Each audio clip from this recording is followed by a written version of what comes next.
San Francisco, California. Please make some noise for Josh Johnson!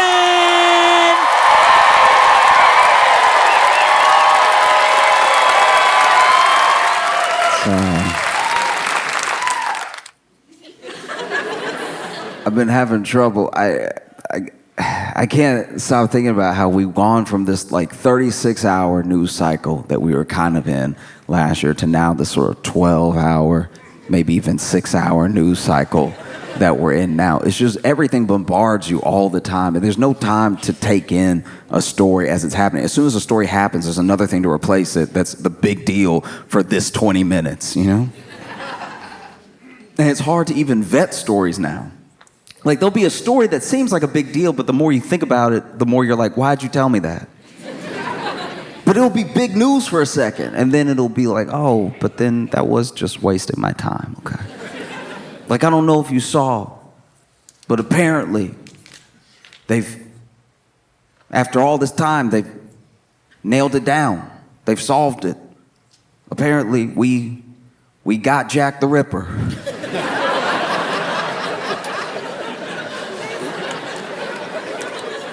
Some would say a little late. Some would definitely say that all the women alive now are worried about the men alive now. But at least we got Jack the Ripper, you know? He eluded us for a while, but he couldn't hide forever. Apparently, some guy claims he nailed it down with some DNA, and after I finished reading it, I was like, yep. Think he got away with it. Because that's the thing, it's like you're inundated with so many different notifications, so many different news stories going down the line. You can't even enjoy the little things that aren't even quite news, but like, remember when a video would be viral for like a whole day? And we'd all share it for like a day. We at least used to have a day. And now there's so much news, you don't get to enjoy anything for like a full day. And not everybody even sees the thing that's dope. Like, this is just me personally, but I've very much been enjoying how terribly these Dove releases have been going at funerals.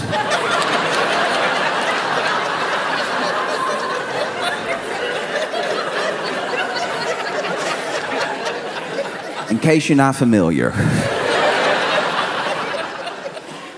there are some funerals where everybody can't get like a 21-gun salute or anything like that. So they'll do something special, whether the funeral director suggests it or the family wants it, and they'll have these doves. And it depends on how they want to do it for the funeral, right? Some people say some sweet words and they release one dove at a time. Some people say some sort of message. They give a eulogy either at the cemetery or at another special place to the person that passed, and then they release all the doves at one time. But one thing that's been happening consistently is they will stand people in a line and give them the cue to release the dove. And when you see a dove release, it does make you feel something. It's like a powerful thing. I understand why it's such a symbol for people. But the last few videos I've seen, the doves do just sort of die rather than fly away. There's one video that is truly spectacular. It is art to the point where I worried it was a sketch. There's 3 family members standing in a row, and this first one's cute to throw the dove up, and she even bends her knees a little bit, really give it some oomph, and the dove bounces off her hands and then bounces off the ground. As she snaps back, she's like, ooh, I hope that's not an omen. And then the second person releases their dove, and that dove flies off beautifully. And you're like, okay, not so bad. And then the third person goes to release his dove, and I think he knew his was dead. If anything, I feel like he pitched that one. He was trying to like, if I can toss it high enough, maybe it'll wake.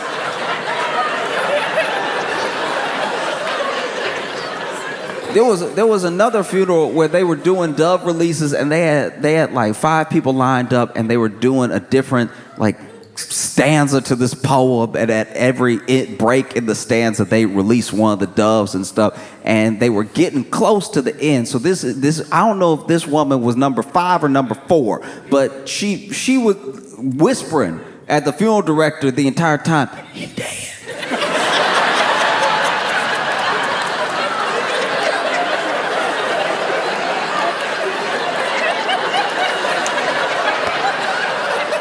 And the funeral director's like, what? Hand me another one, he dead. And the funeral director's like, that's all I brought. So, what do you mean that's all you brought? He clearly dead. She's like, funeral director looking at him, trying not to interrupt the beautiful poem that's being read, and he's like, no, he's asleep. He's asleep, he'll wake up, just throw him, he'll wake up. You throw him, he'll wake up. And they released the second picture, and the third picture is right here, and she's like, this is a dead bird in my hand.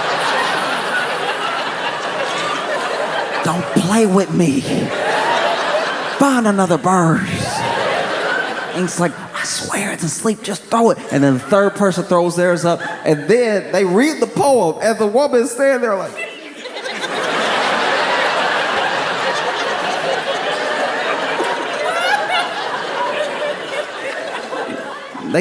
you could tell they get the like last couple lines of the poem, and this woman holding this bird goes,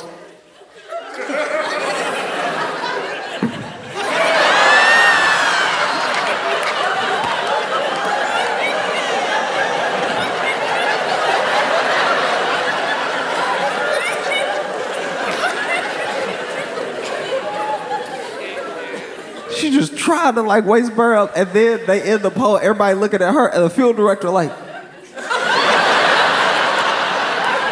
and then sure enough, she go to, and the bird just plopped down. And she was looking at the field director daggers like, this your boy?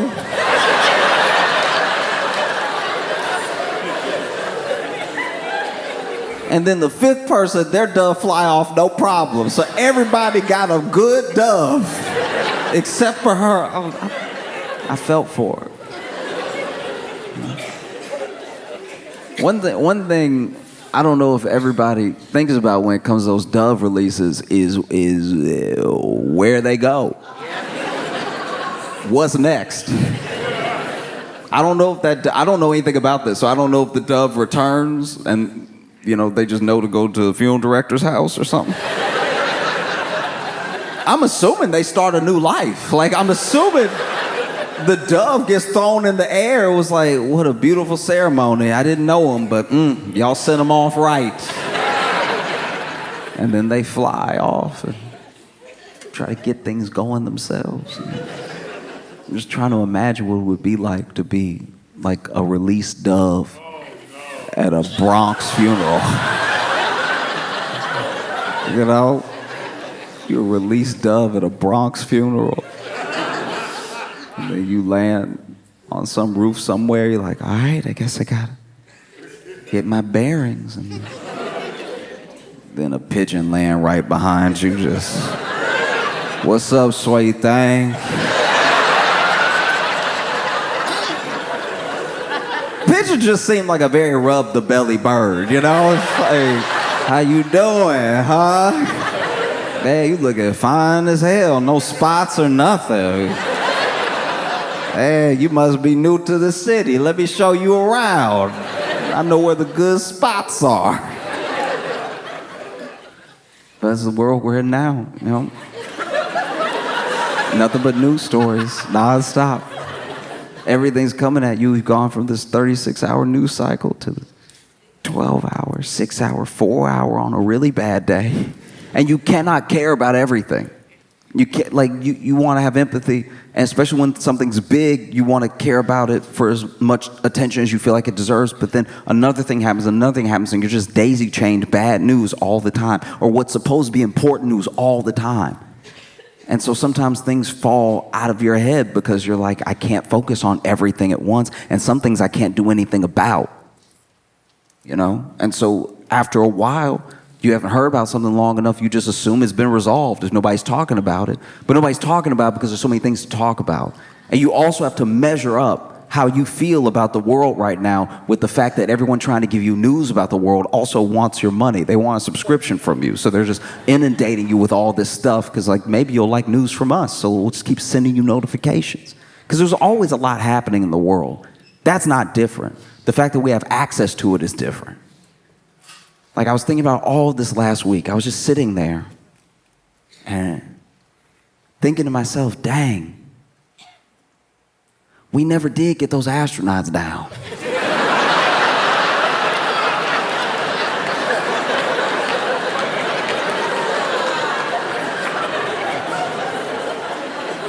We should, what's the plan? That was a while ago. We should probably do something about that. And look, it's not like I can do something about it. You know, I care, but I can't help. It's not like when your loudest, dumbest friend is in a bar fight, you know? And they're over there talking trash, or you're like, he over there, though. I would never be able to get there in time. There's nothing I could possibly do. He's kind of on his own, which is a shame. I wish I could help, but he's all the way over there, and that other guy is very big, and no one was talking to me, so in case you don't know, in case you missed it, which is understandable, there were 2 astronauts that went up, Butch and Sonny, and they went up to the International Space Station, and they were the first to, I believe, man this Boeing Starliner. So they went up in this Boeing Starliner, which some would say was a mistake. Because I don't know how many news stories you consumed last year, but Boeing was not having a fantastic year. And Boeing has different divisions, by the way. It's not all one thing. It's one company, but it's not all one thing. Everybody's not working on everything at the same time. So the plane people and the space people aren't necessarily the same, but by and large, as a company, wasn't looking good. You know? And so they went up to the International Space Station with this Boeing Starliner. And I'm not going to act like I understand or know how to do what astronauts do. I don't get it, and I'm glad that they do. Because astronauts, NASA, all of these experiments that they do in space have yielded incredible things for us down here on Earth that you wouldn't necessarily even connect to space. You know, like memory foam, inner ear thermometer, all the times that they've had to solve a problem up there, it's led to us having something dope down here. So keep going to space. I think that that's great. I don't know what you do up there, but all I know is it makes my life better, and I appreciate it. You know, because everything I know about working in space, I know from the movies. And whenever I see it in the movie, it's just the astronaut outside of the ship with a wrench.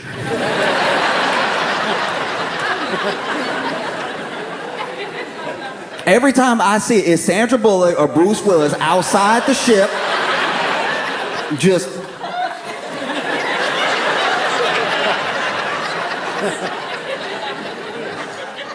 I don't know what it is about space that makes screws so loose, but like, I genuinely assumed that a quarter of being an astronaut was just tightening. I don't know why space is so loose, but it's just you gotta keep it tight all the time.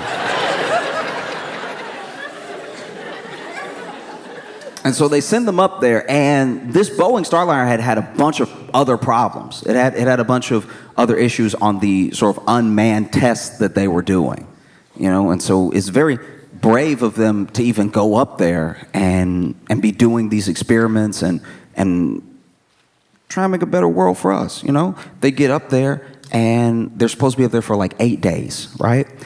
And I don't know if they caught it or it got caught down here, but there were a bunch of problems with the Boeing Starliner. Some of them were helium leaks, because helium is incredibly hard to just capture, just keep it so light, and it's very easy to escape. And then they were worried about the thrusters, And so they were worried about control issues if they were to come down, right? Because Boeing used to be a better company. Boeing used to be a company that put engineers and innovation first. And then they had a bit of a merger, and that merger started to prioritize shareholders, prioritize the money. And so some of that innovation, some of those engineers started to fall to the wayside, and you have what we get now, planes that make you a little nervous and ships that only go one way.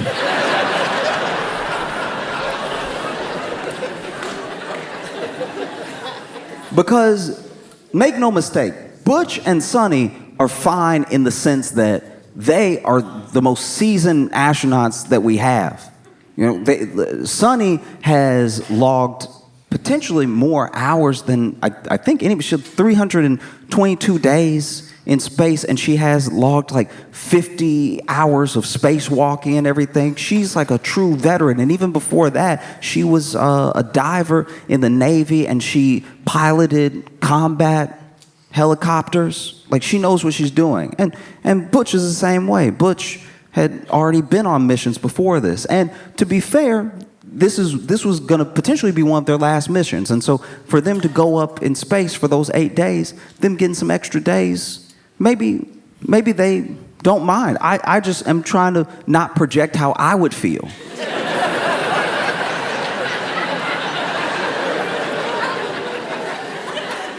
Because if it were me, because once again, I'm not an astronaut. I can never be an astronaut. Not good enough at math, throw up too easy. So I don't give off astronaut, right? But if it had been me, if I had gone up into space, it was supposed to be 8 days, and then they were like, ooh, that ship, we may not be able to send you back down in that ship. I would be like, oh, okay, cool. So when's the next ship coming up? And so some of this is being explained to me by my friend, so forgive me if I'm like a bit incorrect, but he's saying that not only are they good because of how seasoned they are and how much they genuinely love being in space, but also because they have these like pods and stuff and different things they can send up to give them supplies, give them food and everything, give them things to continue their experiments, more wrenches. I don't know what it is, but like they can send stuff up. And so in my head, I was like, oh, okay, all right. Like if you can send stuff up, like you can send a pod up or whatever, then why don't they just, like why don't they just hop in the pod when all the food, like after they get all the food out and they eat the food, oh, delicious, and then they get in, they could get in the pod, right? And then take the pod down. He's like, no, it doesn't actually work like that. You know, it's not a mannable ship and it's too small and everything. I was like, oh, okay, cool. Why don't they make a bigger pod?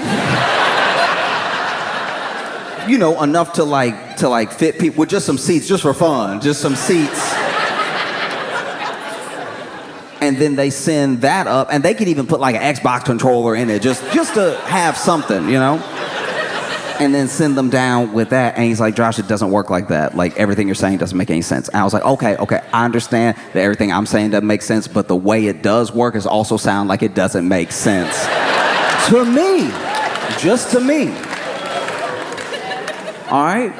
I'm not Butch and Sonny, and I'm not going to speak for them. I'm talking about if I was in space for too long, if it was me, which it will never be. It's not going to happen. I would pass out. So this isn't even a problem that we really have to discuss. I just couldn't get it out of my head. Because in my head, it's like to send me something, but not let me come back down in the thing you sent me would be like if I was stranded. Imagine, stranded on Earth. Let's say I'm just stranded on Earth somewhere, and you're worried about me, and you're worried about me having supplies, having food and everything. So you send me an Uber Eats.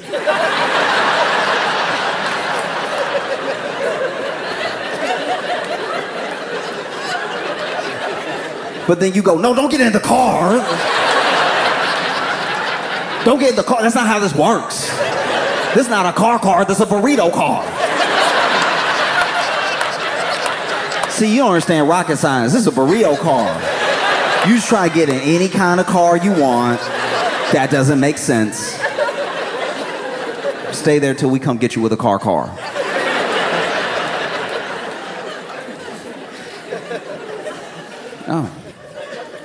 Oh, it's tough.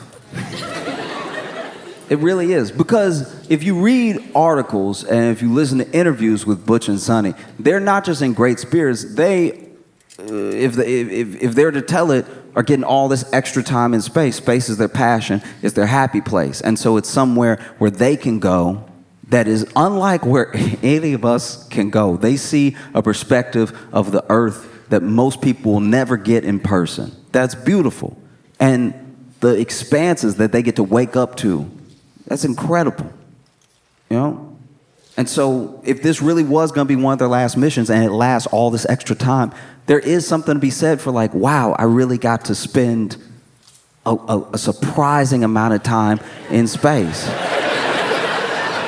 And I hope they feel that way. I really do. I just know if it was me, I would also be putting a good face on. So that way, everybody's working real hard to bring me down and I can whoop some ass. That would be... Because you know how when you're on the phone with like customer service or something, you got to be extra nice even though you get madder and madder and madder. Because if you start cursing, they're like, every time you swear at me, my computer seems to jam up. I don't know how the two are related, but they definitely are. May want to fix your attitude. No, I'm playing as nice as possible until I get down. And best believe when I get down, we're having it out. And I'm not even like a bad man like that. I can't even fight, but I tell you, I'm biting the first person I see.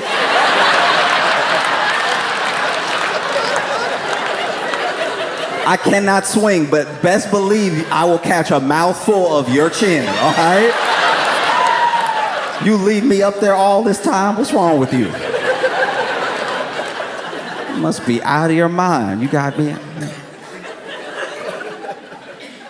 Because look, I believe it. I believe that they love being in space, but everybody has a bad day. And I think a bad day in space is an extra bad day. Let's say you wake up. And it's just one of those days. You wake up wrong side of the pod. You know, very upset.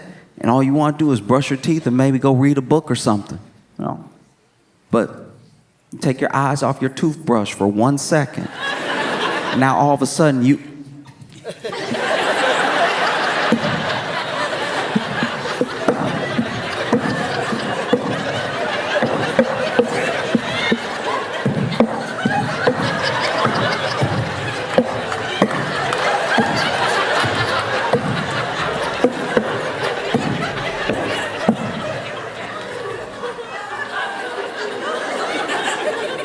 grab the toothpaste.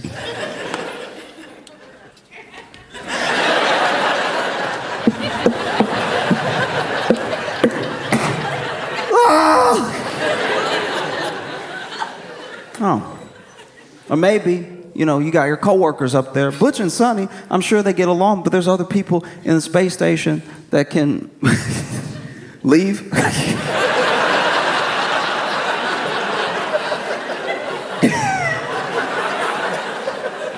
And so I'm sure you have your disagreements with your coworkers. We all have it. We all have it. You want to storm off. Very difficult in space. You want to storm off, but it just doesn't hit the same. Because when you storm off, you want everything to be perfect. You want to be loud as you storm off, boom, boom, boom. You know what I mean? You want the feet to be slamming. If you slam a door, you want it to really shake after it slams and everything. You don't get any of that in space. I remember one time I was trying to storm off. I felt like I was in the right, and I was done. I was really angry, and I tried to storm off. But I had a small hole in my shoe, and it had rained the day before. And so I was squeaking as I walked off. And that's a hard thing to come back from, because I had the storming off words ready. I was like, this discussion is over.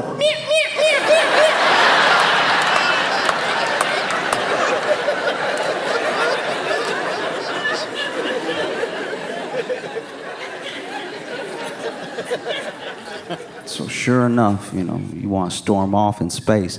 Maybe your coworker's making you mad. And you've had enough of it. You've been up here for, 2 extra months or whatever. You just want to go. So you're like, all right, that's how you feel. That's how you feel? All right, then you know what? You can finish the experiment yourself, because I'm out of here.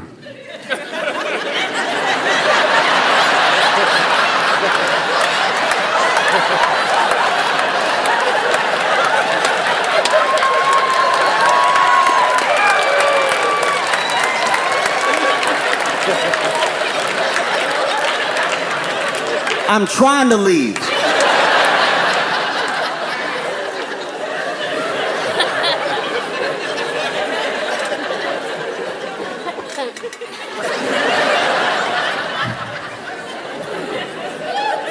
Well, I can empathize with where the astronauts are coming from, because I worked at a grocery store, right? And give me a second.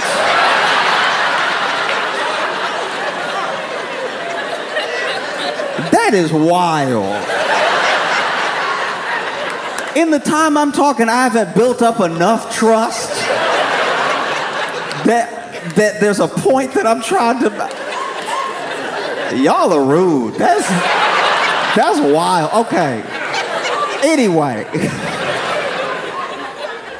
I used to work at a grocery store.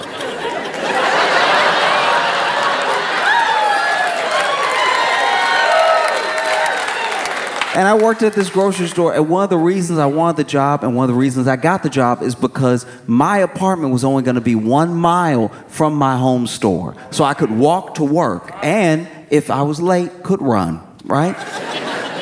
And then sure enough, when you get hired by this particular company, when you work for the company, you don't work just for that one store, you work for the district. And so what they can do is they can put you in different stores if they need to patch up. Maybe somebody quit and they need to patch up some shifts or something like that. And so when I first get hired, I'm willing to go wherever. And I'm only at my home store, but I'm taking up people's shifts. If anybody needs to switch with me or needs me to take their shift, I'm taking it if I can. I'm coming in every time they call me in because somebody called out. I'm actually coming in so much that I get a bunch of overtime, then they get mad at me and tell me to stop. But I was like, you called me. So I'm sorry I didn't self-snitch on the way in that this was hour 48 this week. Like, thought you needed help. And then one day, I get put on a different store, a store that's really far from my apartment. And it was because someone had quit abruptly, and so they needed someone there that week. So it was only supposed to be that week. And I get there. I had never been to this store before, but it's in a bad, it is in a remarkably unfortunate, it is in a bad neighborhood, okay? And I don't mean bad neighborhoods in like they have crime sometimes. I'm talking about fundamentally everything about this place felt like the worst version of the Twilight Zone. This is the only place I've ever seen on 3 different occasions a rat walk out of the trap. And Tom and Jerry style, like really starting his day, yawning and everything, stretching his legs and stuff, going about his day. And it was one of the big industrial traps. I don't even know what's in those things, but it's supposed to kill rats. And that's where he was chilling. So these are grizzled veteran rats. And I go in the store first day, I'm ringing people up and everything. And this one person comes to my line. She only had 1 item. I scan her protein bar. She pays me, and as she's paying and she's putting the cash in my hand, she leans in a little bit, which was odd. That's not something that you normally do. And then when I'm handing her change, she says, "Thank you. There's a poop in aisle 5," and then walks out.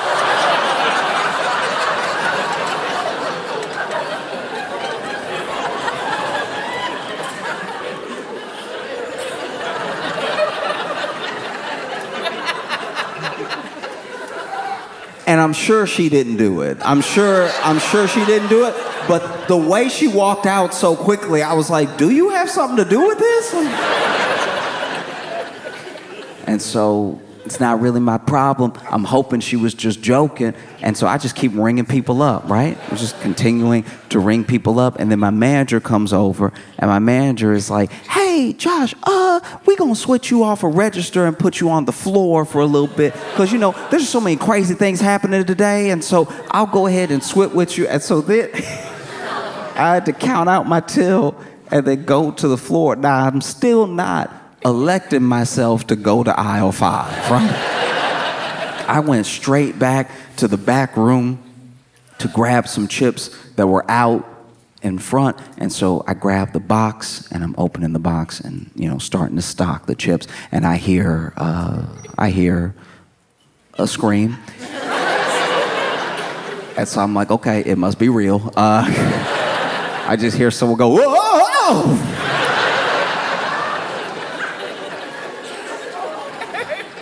And so then I just keep stocking because I'm like, I don't want that to be part of my life, right?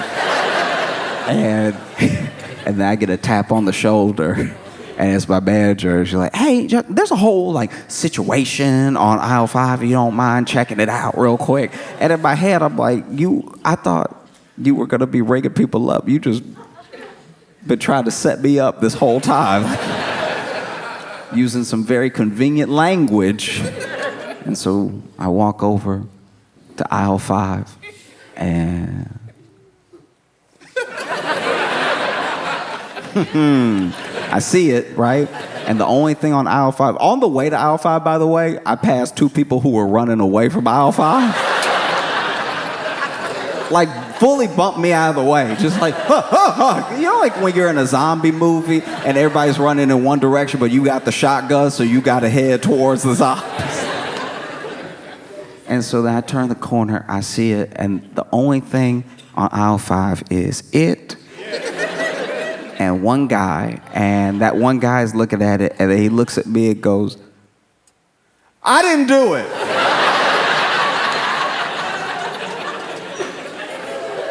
Didn't think you did, dog. I understand you being just as shocked as I am. And so then I go to the back because I don't really know what to do.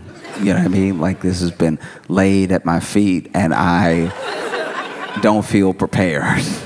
And so I grab the broom and the dustpan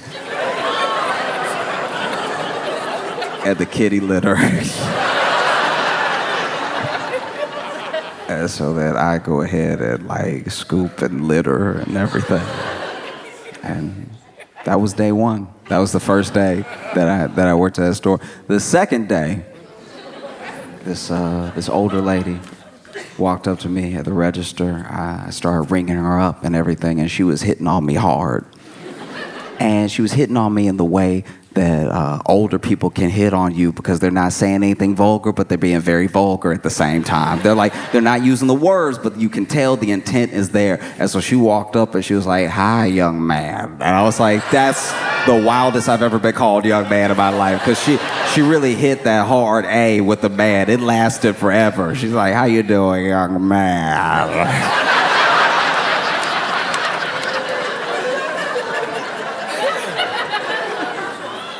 And I'm sitting there the name tag says Josh. And so I'm ringing her up, and she's like, what you doing later? And I was like,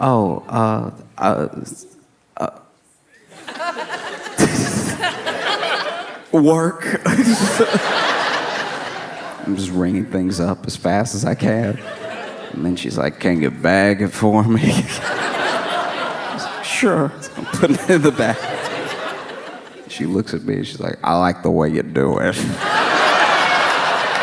And I'm like, you can see what I'm saying. This is X-rated, what she's doing to me right now. But it's all under the radar. It's all, if you try to call her out for this right now, she'd be like, I'm not doing anything. But we can all hear it together right now.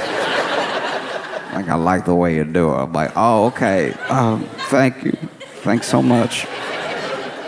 Meanwhile, I'm just ringing up can after can of prunes. It's just nothing but prunes. It's like the store's worth of prunes. In my head, I'm like, there's no way she's gonna be able to carry all this. Put the last one in the bag. And she was like,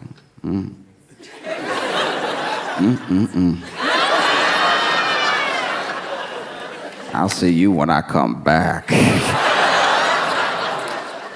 And I've never felt more undressed in my life. It was day 2. And day 3, I was ringing somebody up. My manager walks up and they're like, hey, just so you know, watch that guy over there. You know, turn your head, watch that guy. And she pointed to this dude and she was like, look, we forgot to mention this, but he does come in here periodically and you just need to watch him because he will eventually start arguing with the cantaloupes.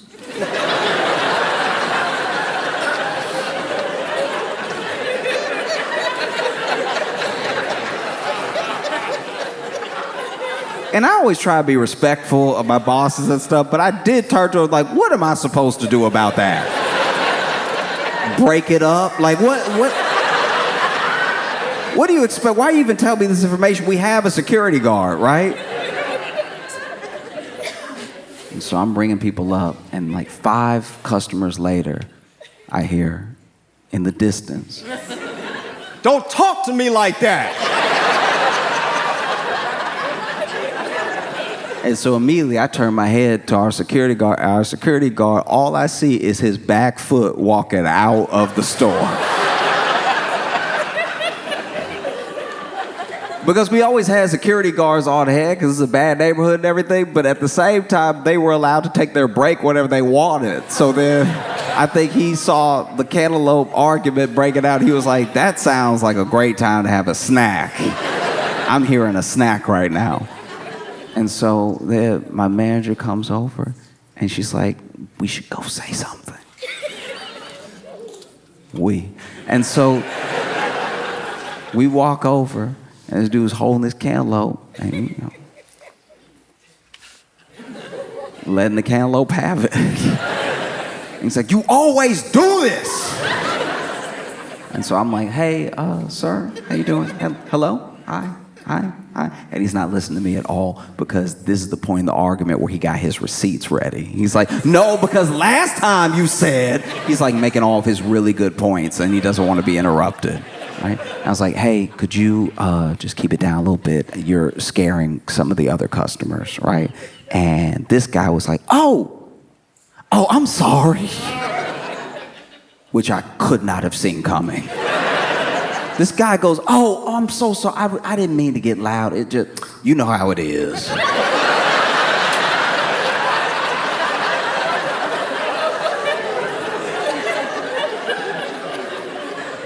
I was like, yeah, no, I know. Yeah, cool.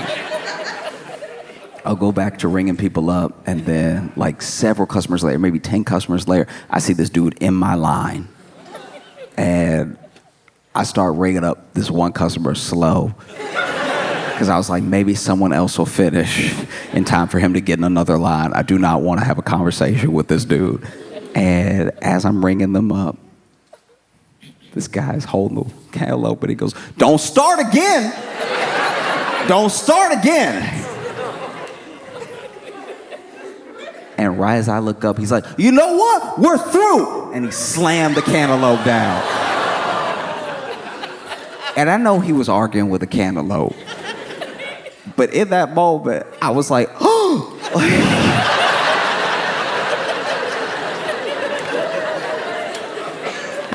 This dude storms out of the store and everything. And I gotta clean the cantaloupe up. And as I'm cleaning up, I'm like, I'm sorry he hurt you.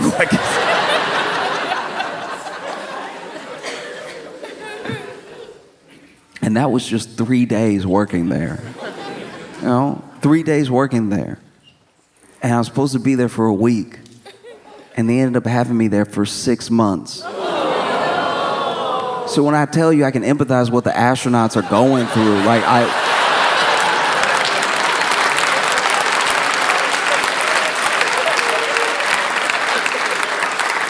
some of y'all should be clapping because you didn't believe in me at all. Like, Like some of y'all, as soon as I spoke, you're like, he thinks he's an astronaut.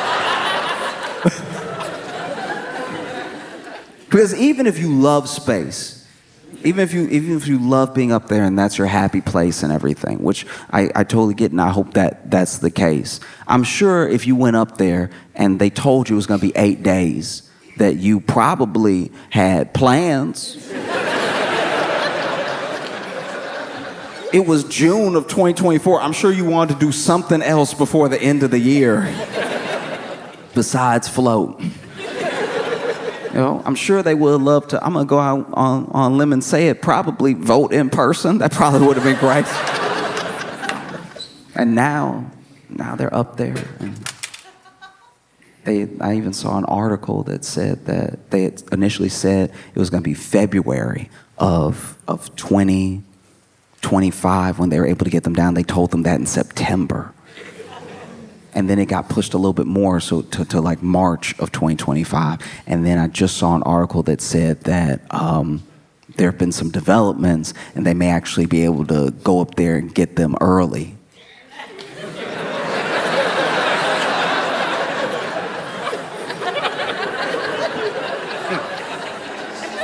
If it were me, I'd be like, don't say early around me. Don't say early around me at all.